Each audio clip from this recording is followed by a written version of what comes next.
Well, Les Landis is president of Landis and Associates, a management consulting firm that provides services in organizational communication, employee engagement, business process management, and continuous improvement system. The firm serves clients in various industries as well as government, education, and nonprofit organizations. Les will be leading our Dolphin Tank, a more gentle approach compared to Shark Tank, with Connor Balke, and with PristinePro Cleaning Company. Come on down, Les. Yay!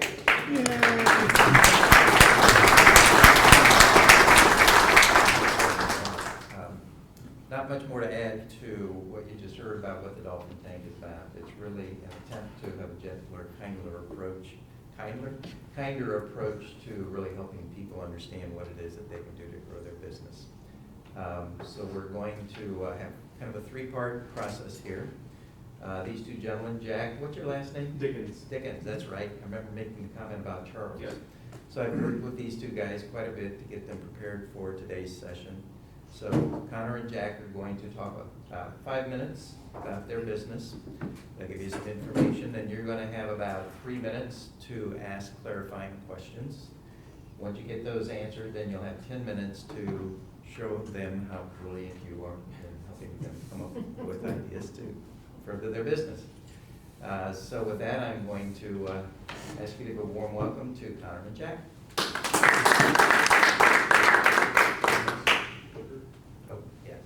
How do you want us to do the mic? Are there two? Stand really close.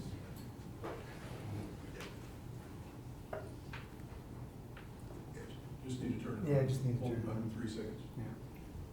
There you go. Go ahead and stand here.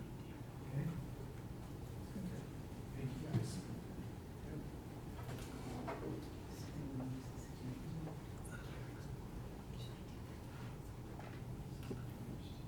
There you go. Okay, You got it. perfect.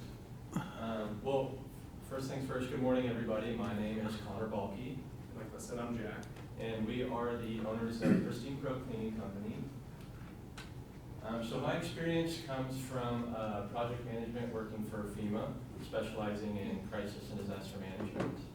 And I've been an occupational therapist for the last 5 years, working in inpatient rehab facilities full-time. I actually just made the change to go part-time in order to make more time for our business that we started last fall when Connor moved here from Kansas City. So what we do and who we serve, so PristinePro is primarily a residential cleaning business. About 70% of our monthly business does come from those residential cleans. Now we do standard cleans, one-time deep cleans, move-in, move-out cleans, then we also provide recurring services, whether that's weekly, bi-weekly, or monthly. We do also service one office in the St. Charles area. That takes up about 15% of our monthly work. We do weekly standard cleans for them, as well as quarterly deep cleans. So we are looking to get more into the office or commercial space. So we're hoping to raise that 15% up to 25, ultimately lowering our residential work from 70 to 60%. Yeah, we also do cleaning for one Airbnb space in Soulard. We clean there anywhere from 3 to 6 times a month, depending on how frequently they're being booked. And as you can see, we're okay with that 15% of our monthly business figure with the Airbnb space right now. It's a little bit of a different kind of cleaning with the staging and laundry that's included with that. So it's something that we haven't quite figured out. So for now, we're good with that figure. And then as for all of our cleaning providers, they are all 1099 subcontract cleaners. So they actually, a majority of them have owned or still own cleaning businesses of their own, but it's very difficult for them to keep up with the demand of running their own cleaning business while doing all of the cleaning all the time. So we reach out to them and onboard them with an emphasis on providing them consistent, recurring work to keep them afloat and keep them going, while also, just making sure that they're cleaning up to our standard that we have. And then just a few challenges that we face.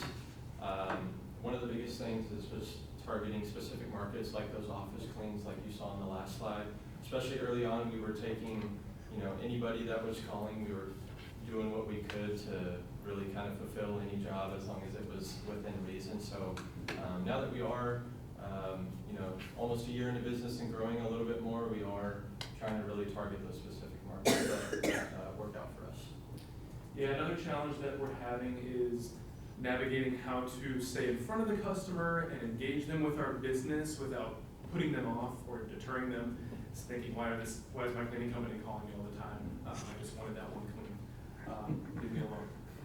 So we want to engage with them to try to get referrals from them, or to get them to fill out reviews, or convert those one-time customers to doing recurring business with us. But that's a lot to want from a customer. So we haven't quite figured out the balance of navigating, reaching out to them, but not knowing them. And then what we've already done, so a majority of our leads so far does come from the local service ads. A large percent of our monthly budget is spent towards those Google LSA ads. Luckily, now throughout the past couple months, we are receiving a lot more organic leads, which is always great because they don't cost anything. And so, and then we also keep a customer relationship list, or a CRM list. And so that just helps keep track of our past customers, how those cleans went, and then any leads that we get in for people that are just shopping around. We can figure out where the lead comes from, how much it costs, and all that type of stuff. So. Yeah, we also really make it a point to follow up with customers right after the clean is finished, to kind of capitalize on that positive energy, a fresh home, to try to convert those, if it is a one-time situation, into being a recurring customer with us, or at least maybe getting a review out of them. So we make a point to do that. And like I said, really prioritizing those recurring customers for us, and trying to convert those one-time customers into recurring services. We do offer 15 to 20% discounts with each clean, depending on the frequency with how often they're wanting that recurring service. So that's the gist so far. So Why don't you go ahead and go back to what your challenges are, and then we'll go ahead and ask clarifying questions. Yeah, what approach are you using, or what language are you using to attract more of the commercial customers that you're looking for? Yeah, so far, I would say the commercial bids that we've submitted have been, just those Google LSA calls. Those business owners are just looking us up, giving a call to a bunch of businesses, and we try to submit our bid. Connor does a walkthrough with them, and then we come back with our commercial bid the next day or two. I wouldn't say that we try to keep any specific language or anything like that with them. It's just a matter of Connor kind of going in and doing those walkthroughs.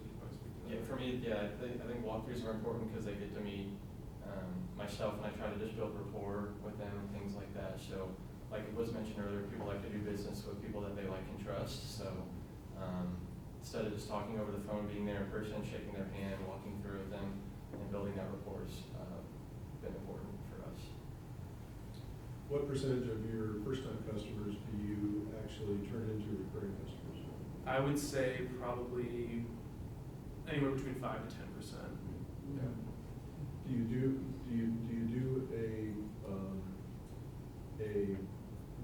when you're saying you do your follow-up with them, do you specifically ask them questions about that? We don't really have a set regimen of questions. I think sometimes, to be honest, we feel like we're trying to stay above water, I guess, for a better, especially early on. It's like, okay, perfect, everything went fine. Yeah, we're all right, good. So let's charge the clean and hope the car doesn't decline. It's just kind of like it's especially early on. It was finally, we made it through the day, and then now on to the next. Yeah, so we're gaining our confidence, but I don't think we have a specific thing. How are you getting customers now for the most part? How are they showing up? Still, honestly, Google local service ads. Okay. We have a website that has the SEO optimization and I think that it's starting to really click in now that we've been going for 8 months, because we're getting a lot more organic calls as well. Okay. So why did you guys start the business? That's a good question, yeah. For me, you know, Connor moved here last fall, and I think after just spending some time together, we were like tired of the jobs that we mentioned. I've been in healthcare for 5 years, and it just wasn't something that. I think we both have a huge passion for helping people. In his instance, it's in a hospital. For me, it was post-disaster work for natural disasters. And so I actually went to school and studied crisis and disaster management to ultimately work for FEMA, which I got to do at a young age. But yeah, I think it kind of comes back to the freedom thing, like owning your own business and building something that. As a customer, I would play on your FEMA thing, because otherwise Yes. you're a commodity product, and Yeah. you guys mean nothing to me Yeah. compared to the other 30 guys that are gonna be cheaper or less. Especially with the flooding. Yes. So let's have one more question, and then we're going to go to, all right, two more real quick. Yeah. Go ahead, Drew. How reliable are your 1099s? So, good question. Luckily for us, recently we have an issue with one, but she just has a lot of personal things going on. So we've talked with her about that and are really trying to set the expectations with her and help her grow as a cleaner. But the other 3 cleaners that we have do a very good job and are very communicative and show up on time and are always, you know, willing to talk with the customer and walk them through. So we're pretty comfortable when we know that they're doing specific cleans. Richard? Richard. Do you have any type of referral program? No. I think We've thought about it, but we haven't implemented it yeah, yet. trying to figure it out. The other thing is, do you get testimonials from the clients? I mean, to use that for marketing is the same problem. We have, our social media needs some work, but that is something that we're trying to post. When we get a good review, we'll craft it up and try to make that, you know, a point to show. All right. 10 minutes for recommendations. Let's show them how brilliant you are. Okay, so one of the, because you just mentioned testimonials, one of the things that you can do is, that I would recommend is when you leave a card with a Google that takes them straight to a testimonial. That's where I think if you're gonna offer a discount, say if you fill out a Google review, you get, 5% off. I wouldn't. QR code? Yeah, did I not say QR code? You just said a thing in the corner, but it's Oh, fine. You know what you're talking about. We know what you're talking And, You speak your language. and that would give you the opportunity to, number one, they can rate the employees if that's the route you wanna go, or just get a straight testimonial. The other thing you can do is, as an incentive, pay the 1099s an additional $5 for a good review or something like that. Yeah. Do that. And I'll be quiet so somebody else can. I'm gonna suggest you get consistent survey that's very easy for them to check. If you've ever done McDonald's, it's kind of like they list the items you might have purchased and then what's your satisfaction on, whether it's a 1 to 5 scale or whatever, because now you can compare your customers and specifics like, was it wash the floors, was it clean the windows, what were the specific things they're doing? The other thing is, part of that could be asking for their testimonial within the survey.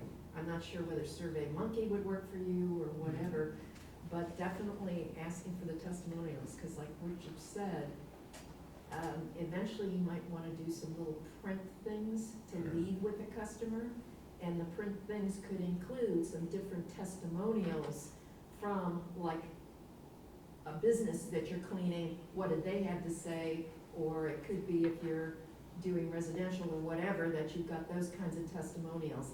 That helps to separate you from others, because they've got something to look at and go back and say, oh yeah. But you'll also get better information if you're doing specific evaluation questions to know what's working and what's not. Pick somebody. You're up, Richard. Yeah, I love the name, Pristine in your name, because it indicates a higher level of cleaning. And I think with your medical background, that if you tap into that more, that you're, in terms of your branding, that you bring the awareness of health into the cleaning aspect of it. And then you match up with Tim over here, my circle, because people want to stay in their homes longer. You've got the background to be able to guide them in some instances and he can too, about healthy apparatus and how to keep it clean and so on, so, and you can build that around the health issue and really, and then go into commercial with that, because there are so many people handling everything in a commercial environment.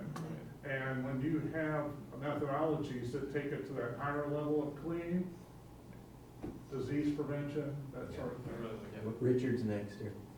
Have you thought about leaving some type of a gift, like a flower bouquet or something to sprucing up their home, an air freshener or whatever? Just Something as a- small. Something small, but just something different to differentiate. That's a good idea. I think what causes us to hesitate with that, but we can certainly navigate it, is that we don't always see our cleaners to give them these things to hand out. But I think if we could figure out a way to get that done. If you've Oh, got a here. certain number of cleaners, then it's like a one-stop shop. When you go to visit them sometimes, you're gonna bring them a box to say, on your next, leave it. Great, you know? yep. Over here. So I'm only 3 years into my business, and I own a charcuterie business, so it's I understand the customer experience and that kind of thing.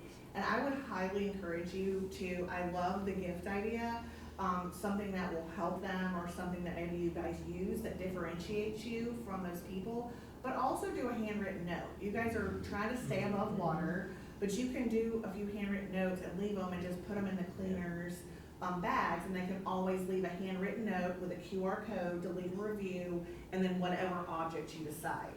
And then when you're doing your marketing, you need to start, these are differentiators. You gotta make yourself look different or people are not going to use you. And like for me, I use boar's head, so that's what makes me different. So you have to tell these people how you come upon this. Like they wanna know your story, they wanna see your day to day, they wanna see what your people are doing. And like you're worried, and another thing is your girls that go in, whoever goes in, and do you have a standard list of things that they have to do? And when you check in on them, you know, what is your expectation for that? You know, like you have to set that expectation and keep it high, because if not, then you're not gonna have consistency with that. Yeah. Dan's next over here. So you gents have touched on bits of this, but I've got 3 different thoughts. The first is specialize. Okay, you're in a really unique position as far as I'm seeing it. I know of corporate run cleaning services, and I know a ton, and have as patients, of folks that are individual operators, right? They own their business and they show up.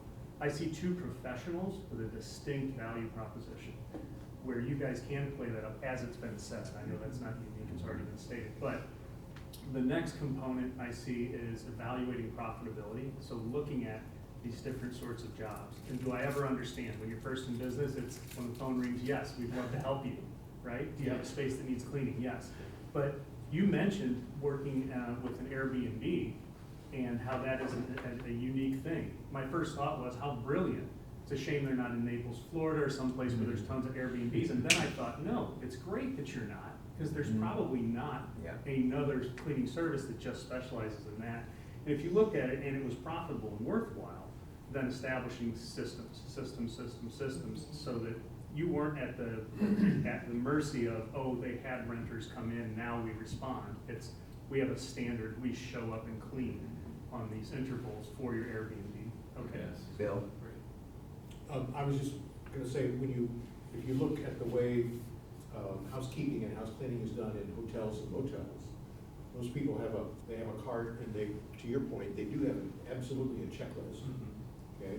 But then there's branded merchandise. There's little sample cleaners and sample soaps and sample shampoos and sample things with the name on it. And so maybe that's a leave behind. I'm saying this. Yeah, that's what I'm saying, leave that behind with a person. Leave that, with a note. Like, is there like a special cleaner or something that you guys use? Cleaner, Like, is there something that that you use based on what you guys have done in the past?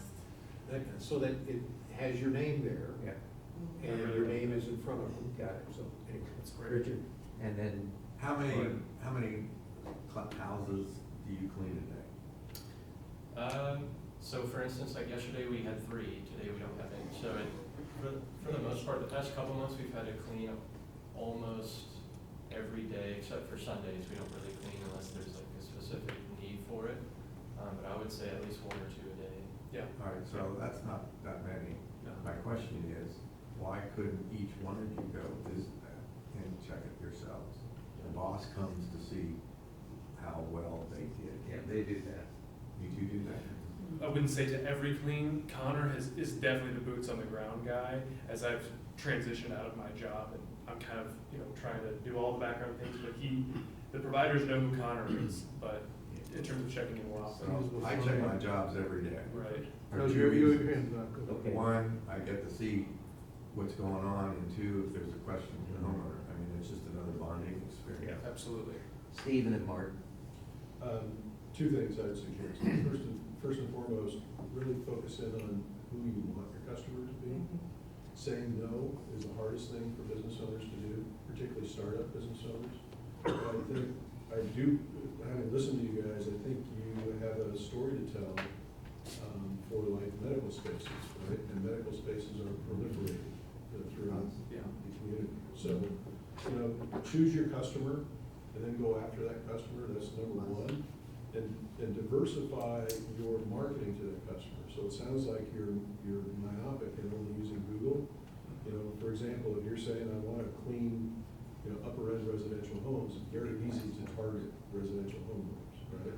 Or I want to target medical facilities, like physical therapy facilities and things of that nature. Very easy to target those folks. So choose your market, go after it. Number 2, it seems to me you have a real uniqueness in that if you're using 1099 cleaners that are already doing it on their own, what your core competence for them is that you're bringing them customers, right? So you're using them in their slack time. Well, if that's really where you're going to take yourself, you got to get really good at customer acquisition, right? So if you get really good at that, I would venture to say there's almost a limitless labor supply out there. People that are looking to clean, maybe pick up 1 or 2 jobs a week. So, sounds like you guys got a lot going on. I would encourage you to, tighten that up and focus a little bit until you get some real traction, and then you can expand. One more, Mark. Okay, so I got 2 things. You had the first part covered. If they have their own cleaning business, what's gonna keep them from going behind you and taking the client directly? That's number 1, so you don't have to answer, just have it in your mind. Second thing, kind of a random idea, but we're talking about leave behind. What about very inexpensive, get like a dishwashing wand with your logo on it, because the clean dishes, they definitely don't want to be thinking of cleaning their house. So they're gonna be doing on some regular basis, might be a cheap thing to leave behind that has your name on it, that would be in the same realm of what you do, but not what you do. Right. Unless you're clean dishes and I don't know it. It's just an extra, but no, that's a great one. Like a scrub daddy or something You know, like like that. the little scrub on the end, and then it's got a little plastic tube you just pour soap in. Yeah, one of those things. So, All And right, make it as look the moderator, I'm gonna take one more thing here. I've got a whole bunch I'm gonna share with you later, but in the interest of time, I just wanna share one thing. This whole issue of the leave behind and your differentiation. I think this health thing that Dale was talking about is a huge opportunity for you guys. And I can see you leaving them with a tip sheet that says how to maintain a clean, healthy home. In addition to the services that you provide, there are things that they can do to make sure they maintain that clean, healthy home. So I know there are lots of folks here who have more ideas. I'd be happy to share with you at the end of this session or at any other time. So thank you all very much, and thank you. Thank you guys so much.